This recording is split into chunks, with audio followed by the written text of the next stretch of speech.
బ్రహ్మం సరిగ్గా కూర్చో, సరిగ్గా కూర్చో. పెళ్లి కూతుర్ని పిలిపించమంటావా? పిలిపించమంటాడు బాబా, అందుకే వచ్చింది. పిలిపించు. అమ్మాయిని ఒకసారి పిలిపించండి. కూర్చోండి, పిల్ల తండ్రి నేను ఉన్నానుగా, పిలుస్తాను. అమ్మా, రాజన్న వచ్చినాడు, పెళ్లి కొడుకు రాంబ్రహ్మ వచ్చినాడు, వాళ్ళ సైడ్ బంధువులు అందరూ వచ్చినారు. ఒక్కసారి వచ్చిపోమ్మా మెరుపుతీగా.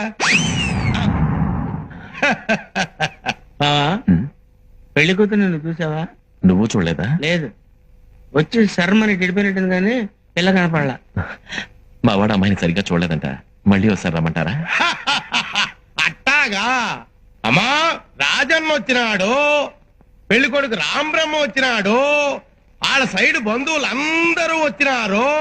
ఒక్కసారి వచ్చిపోమ్మా మెరుపుతీగా.